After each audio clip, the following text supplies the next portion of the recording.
हरित संरक्षण और प्रदूषण मुक्त विश्व की दुनिया में ऊर्जादाता फाउंडेशन आपका हार्दिक स्वागत करता है। हमें आपके साथ जुड़कर बेहद ही खुशी हो रही है, जिसमें आपकी भागीदारी हमारे लिए बहुत महत्वपूर्ण है। हम आपको सूचित करना चाहते हैं कि हमारा ऊर्जादाता फाउंडेशन आपके लिए बनाया एक अनोखा संगठन है जो आपको पर्यावरण को दूषित होने से बचाता है और आप इसके जरिए अपना रोजगार भी निर्माण कर सकते हैं। दोस्तों, हमने ऊर्जादाता फाउंडेशन माध्यम से 1 करोड़ बांस का वृक्षारोपण के लिए यह संस्था का निर्माण किया है, ताकि बांस के उत्पाद और सभी संबंधित सही जानकारी हमारे किसान भाई बहनों के लिए प्रदान किए जा सके और उस संदर्भ में एक नया समाज बनाया जा सके। हम बांस की फसल के महत्वपूर्ण फायदे, भविष्य, इसकी स्थिरता, सर्वांगीण विकास और बांस के माध्यम से ईंधन के रूप में इथेनॉल के उत्पादन के माध्यम से ग्रीन इंडिया के निर्माण में एक महत्वपूर्ण भूमिका निभाने पर विचार कर रहे हैं।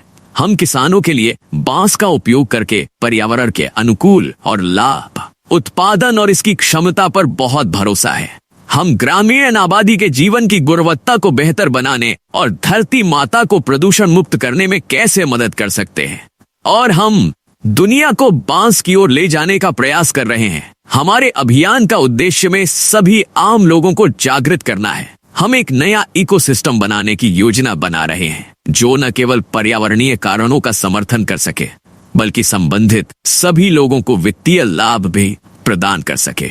हमारा मुख्य उद्देश्य बांस की खेती की ओर बढ़ रहे समुदाय को यथासंभव नीति, कृषि, तकनीकी और रणनीतिक मार्गदर्शन सहायता, उचित मार्गदर्शन और प्रोत्साहन प्रदान करना है। आइए दोस्तों, हम इसे विस्तार से समझते हैं। Effect on governance. आपने पढ़ा या सुना होगा, दुनिया में जितनी भी सरकारें नीचे ऊपर हुई ही, उसमें यह 2 कारण हमेशा नोटिस किए जाते हैं। इंडिया स्टेज 3 इन पोल्यूटेड कंट्री। आज भारत दुनिया का सबसे प्रदूषित देशों में 3रे नंबर का देश हो चुका है, जो कि इसका एकमात्र कारण ही यह पेट्रोल डीजल पे चलने वाली साधन और दूसरा कारण होता है यह बिजली निर्माण के चक्कर वाले थर्मल पावर स्टेशन जो कि कोयला पे चलते हैं। उसके वजह से हर रोज 3 lakh metric ton carbon dioxide हवा में मिक्स हो रहा है। Solution on pollution. आज सरकार देश को पोल्यूशन और बढ़ते आयात तेल कीमतें से बचाने के लिए इलेक्ट्रिक व्हीकल को बढ़ावा दे रही है, ताकि पेट्रोल डीजल के व्हीकल से रोज 48% कार्बन डाइऑक्साइड निकलता है। इलेक्ट्रिक व्हीकल के वॉपर से वो नहीं निकलेगा और लगने वाला ईंधन को इंपोर्ट भी नहीं करना पड़ेगा। इंपोर्ट जिसका आंकड़ा भारत सरकार की तिजोरी पर बड़ा असर करता है। सभी थर्मल पावर स्टेशन से बिजली बनने के चक्कर में जमीन के पेट के अंदर का दगरी कोयला निकालकर हर रोज 5,90,000 मेट्रिक टन कार्बन डाइऑक्साइड शुद्ध हवा में छोड़ दे रहा है। यह मानव जाति के लिए सही है। वर्ल्ड हेल्थ ऑर्गेनाइजेशन के मुताबिक भारत दुनिया में 3रा प्रदूषित देश बन चुका है, जिसका कारण यही है, कार्बन डाइऑक्साइड।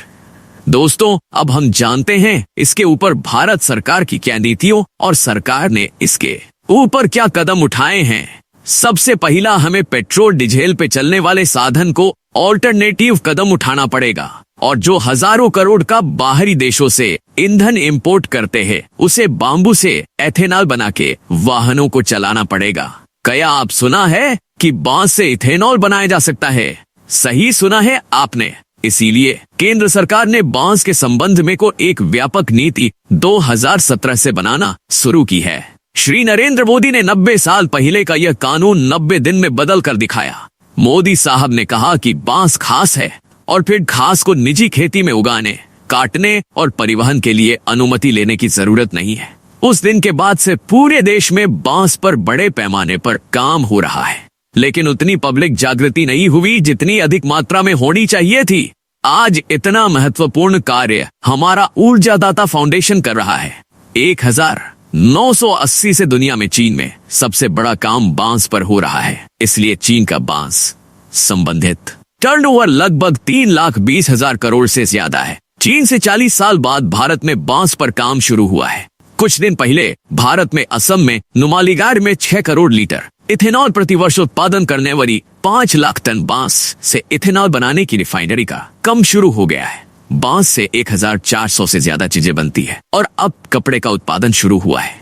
बांस से फर्नीचर का उत्पादन शुरू हुआ है। बांस के ब्रश का उत्पादन शुरू हुआ है। बांस से 1400 वस्तुएं बनाई जाती हैं। सुनकर में बहुत खुशी होगी कि भारत देश के आधे किसान ने आधे हिस्से में बांबू लगा दिया जाए, तब भी बांस की कीमत कभी भी कम नहीं होगी, क्योंकि अब सभी थर्मल पावर स्टेशन केंद्र सरकार ने 10% का फैसला किया है। सभी थर्मल पावर स्टेशन 90% कोयला और 10% बांबू का चारकोल का इस्तेमाल करके रन होंगे। कुछ दिनों के बाद 100% थर्मल को बांस पर चलाना होगा, क्योंकि दगड़ी कोयला वायु प्रदूषण बढ़ा रहा है। यह फैन और लाइट जलाने के चक्कर में सारे थर्मल पावर स्टेशन के माध्यम से जमीन के पेट के अंदर का निकालकर हवा में छोड़ देना। रोज 5,90,000 मेट्रिक टन कार्बन डाइऑक्साइड से आने वाली मानव जाति के पीढ़ी के लिए सही है। दुनिया में भारत तीसरा प्रदूषित देश बन चुका है। आज से ही हमें सही कदम उठाना जरूरी है। अकेले उत्तर प्रदेश एनटीपीसी के थर्मल पावर स्टेशन से हर साल 18 lakh metric ton gas carbon dioxide निकल रही है। आपके बच्चे, मेरे बच्चे जीवित रहेंगे क्या? धरती का पेट के अंदर का डीजल, पेट्रोल और कोयला जलाना बंद करना होगा और धरती पे प्रदूषण को सपोर्ट वाले संसाधन का विकास करना होगा। किसान को बांस लगाना होगा, ज्यादा फायदा होगा।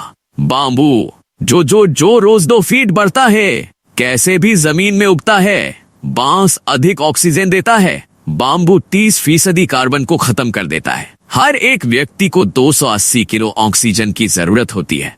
बांस 300 किलो ऑक्सीजन देता है। बात करें एवरेज की तो 1 हेक्टेयर गन्ना बोया जाए तो 1 टन गन्ने से 80 लीटर एथेनॉल बनता है, जहां की 1 टन बांस से 400 लीटर एथेनॉल बनता है। करना जरूरी क्यों है कि हमें करोड़ों रुपए का डीजल, पेट्रोल आयात करना पड़ता है। 8.5 लाख करोड़ रुपए के डीजल, पेट्रोल की जगह यदि हम बांस से एथेनॉल बनाकर वाहन चलाएं, 8.5 लाख करोड़ रुपए की विदेशी मुद्रा बचा सकते हैं। किसान अब अन्नदाता नहीं, ऊर्जदाता बना सकता है। यह दिन आप दूर नहीं होगा। भारत सरकार ने गंभीरता से विचार किया है कि हम बांस से इथेनॉल बनाने के लिए 300 जिलों में 3 लाख रिफाइनरी शुरू करें और किसान के बांस उत्पादन के लिए हेक्टेयर 50% का सब्सिडी देने का डिसीजन लिया है, जिससे किसान आसानी से बांबू की दुनिया को और ले जाने का प्रयास हो रहा है। बांबू के उत्पादन से किसान, देश, समाज और पर्यावरण को भी फायदा होगा और विश्व में भारत घरेलू ईंधन का उत्पादन में बड़ा देश निर्माण का सपना भी साकार कर सकता है। और एक बहुत ही महत्वपूर्ण बात में यह है कि केंद्रीय मंत्री श्री नितिन जी गडकरी जो कहते हैं कि 2030 में 10% वाहन फ्लेक्स इंजन में परिवर्तित हो जाएंगे। अगर हम उस 10% वाहन को स्पीड देना चाहते हैं तो हमें बांस से इथेनॉल बनने की 300 रिफाइनरियां बनाने की जरूरत है। अगर यह कदम नहीं उठाया गया तो फिर एक बार पेट्रोल और डीजल जैसा फ्लेक्स इंजन चलाने के लिए एथेनॉल फिर से हमें चीन से इंपोर्ट करने की नौबत आएगी। क्रांति तो होगी और वो भी 100% होगी। बांबू खेती में बहुत बड़ा चमत्कार हो जाएगा। देशों के किसान की आमदनी 2 गुनी क्या 5 गुना हो जाएगी। हमारे पास कार्बन तैयार करने वाले सभी धंधे बंद करने होंगे और हमें ऑक्सीजन उत्पादक उद्योग निर्माण करने होगा। अगर हम कार्बन और तापमान कम चाहते हैं तो इको फ्रेंडली कार्य को बढ़ावा देना पड़ेगा और भारत सरकार के पास बांस के अलावा कोई अन्य बड़ा विकल्प नहीं दिखता है। मेरे भाई और बहनों, हमें आज ही समय साथ चलना होगा। समय के रुख को समझना होगा। कई सालों से अंज तक हम पारंपरिक फसलें उगाकर हमें वही पारंपरिक उत्पादन से पारंपरिक आमदनी मिली है। दादा परदादा से जो चलता ही रहा है उसे बदलना होगा। हमें कल के बीज बोना होगा।